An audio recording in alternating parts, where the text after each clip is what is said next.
अस्सलाम वालेकुम दोस्तों, बिटकॉइन और क्रिप्टो मार्केट की आज की अपडेट के साथ मौजूद हूँ। फ्रेश टेक्निकल एनालिसिस यहाँ मैं करने वाला हूँ। बिटकॉइन जो कि 69,200 पहुँच चुका है और लास्ट 24 आवर के अंदर तकरीबन 3% का ड्रॉप जो है अब तक आ चुका है। तो यहाँ पर अगर मूव क्या होगा, टेक्निकली बात करेंगे, फंडामेंटली बात करेंगे, ओवरऑल आपको क्रिप्टो मार्केट का एनालिसिस जो है देंगे। तो स्टार्ट करेंगे दोस्तों वीडियो को। इस टाइम चल रहा है बिटकॉइन तकरीबन 69,276 के ऊपर। इसके अलावा दोस्तों बात करें crypto fair and greed index की, तो कल 14 तक पहुंचा था, बट आज दोबारा ये 10 पर पहुंच चुका है और मार्केट जो है इस टाइम एक्सट्रीम फेयर के अंदर मौजूद है, काफ़ी दिनों से मौजूद है। अगर आप देखो तो लास्ट मंथ क्या था, तो ये 8 तक भी पहुँचा था। तो ओवरऑल दोस्तों मार्केट के सेंटिमेंट्स जो हैं वो अभी भी वही चल रहे हैं जो हमें यहाँ पे लास्ट मंथ में देखने को मिल रहे थे। और इसके अलावा दोस्तों आज के दिन के अंदर कुछ बड़ी फंडामेंटल अपडेट्स भी हैं। अगर आप लोगों को याद है तो मैं आपको मुसलसल जो है ना एक चीज़ जो है बार बार बता रहा हूँ और गाइड कर रहा हूँ कि देखो मार्केट बिटकॉइन की हो गई और बाकी फाइनेंशियल मार्केट्स हो गई, इनको जो ना एक चीज़ इस टाइम जो है बहुत ज़्यादा इन्फ्लुएंस कर रही है। ख़ास तौर पे बिटकॉइन को देखोगे तो वो एग्जैक्टली ऑपोजिट चल रहा है इसके। जब भी ये स्टॉक पंप करता है बिटकॉइन डंप करता है। वो कौन सा स्टॉक है? वो है मेरे भाइयों ब्रेंट ऑयल का स्टॉक। और अगर आज भी आप देखो तो आपको दिखेगा कि कल यहाँ पर रिकवरी होना स्टार्ट हुई और ब्रेंट ऑयल जो है दोबारा पंप कर रहा है, तो बिटकॉइन जो है आपको ड्रॉप होता हुआ दिख रहा है। इससे पहले देख लो कि जब ब्रेंट ऑयल डंप कर रहा था तो उस टाइम जो है बिटकॉइन भी एक ज़बरदस्त जंप लेकर 71,000 के एरिया को रिटच कर रहा था। टेक्निकली यहाँ पर एक हेड एंड शोल्डर का पैटर्न भी बन रहा था, बट जैसे ही ब्रेंट ऑयल दोबारा पंप होना शुरू हुआ तो मार्केट जो है दोबारा नीचे आती हुई हमें दिख रही है। और ब्रेंट ऑयल क्यों पंप हो रहा है? तो आप जानते हैं कि ईरान ने जो है ना अमेरिका की तमाम शराइत जो है वो रिजेक्ट कर दी हैं और जंग बंदी भी रिजेक्ट कर दी है। उन्होंने कहा है कि भाई जंग ख़त्म होगी तो हमारी शर्तों पे ख़त्म होगी और ऑयल की बंदिश जो है वो कंटिन्यू रहेगी। तो जाहिर है भाई दुनिया जो है वो ऑयल को दोबारा स्टॉक कर रही है, ऑयल की जो परचेजिंग है वो दोबारा हो रही है। तो हमें यहाँ पे ऑयल की प्राइस भी ऊपर जाती हुई इस टाइम दिख रही है। अब बिटकॉइन तो बहरहाल दोस्तों डंप कर रहा है, बट आप लोगों के जहन में होगा कि आखिर इस गोल्ड को क्या हुआ है। नॉर्मली जब भी जंगें होती थी तो गोल्ड तो पंप करता था, बट ये अब कौन सा सीन चल रहा है कि भाई गोल्ड भी डंप कर रहा है। तो आसान अल्फाज में आप इस टाइम इतना समझो मेरे भाई कि इस दफ़ा जो जंग चल रही है वो डायरेक्टली ऑयल की सप्लाई को मुतासर कर रही है। तो वो तमाम दुनिया जो पहले गोल्ड एक्यूमुलेट कर रही थी और बिटकॉइन भी लोग एक्यूमुलेट कर रहे थे, तो जाहिर है जब उनको ऑयल लेना है तो वो डॉलर से लेना है और उसके लिए उनको अपने गोल्ड को भी और बिटकॉइन को भी लिक्विडेट करना पड़ता है। यही रीज़न है कि आप देखो तो ब्रेंट ऑयल पंप कर रहा है और उसी के मुकाबले पे बिटकॉइन भी गिरा है और गोल्ड भी दोबारा हमें गिरता हुआ दिख रहा है। तो उम्मीद करता हूँ कि आपको ये सिलसिला जो है समझ में आ रहा होगा। तो आगे भी मेरे भाई ऐसा ही चलेगा। ब्रेंट ऑयल जब भी पंप होगा तो फाइनेंशियल मार्केट जो है आपको गिरती हुई दिखेंगी और मार्केट्स के रिकवर होने के लिए ज़रूरी है कि भाई ये जंग जो है ना वो ख़त्म हो और ख़ास तौर पे ब्रेंट ऑयल जो है इसकी प्राइस जो है नीचे आए, जो कि जाहिर सी बात है जंग ख़त्म होती है तो नीचे आना ही आना है। इसके अलावा दोस्तों बात करें एक और बड़ी अपडेट की जो कि इस टाइम मार्केट को बड़ी ज़बरदस्त तरीके से हिट कर रही है, वो है क्लैरिटी एक्ट। मैंने प्रीवियसली दोस्तों आपको बताया था कि क्लैरिटी एक्ट जो है वो आने वाला है और अगर ये वैसा ही मंजूर हो जाता है कि जैसा इसको प्रपोज किया गया था पहले, तो फिर जो है मार्केट के लिए सुपर बुलिश होगा। मार्केट जो है आपको ज़बरदस्त तरीके से पंप होती हुई दिखेगी जिस दिन ये क्लैरिटी एक्ट जो है मंजूर हो गया।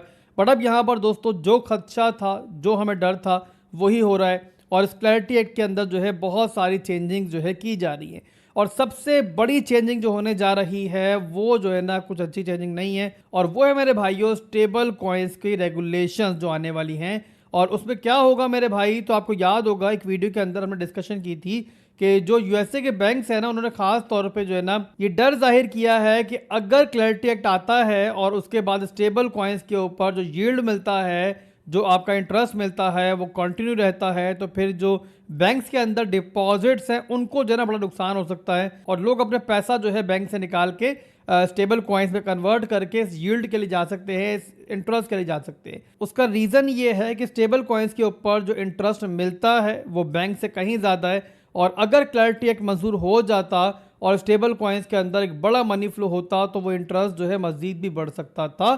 तो इसके ऊपर दोस्तों एक बहुत बड़ी हिट की गई है और अभी के लिए जो हमारे पास आ रहे हैं पॉइंट्स उनमें एक पॉइंट ये है कि भाई स्टेबल कॉइन्स के ऊपर जो इंटरेस्ट मिलता है उस पर जो है पाबंदी लगा दी जाए। इसी रीजन की वजह से जैसे ये खबर आई कि भाई इस पॉइंट को शामिल किया गया है, तो जो यूएसडीसी है उसके स्टॉक्स के अंदर एक हिस्टोरिकल क्रैश हमें देखने को मिला।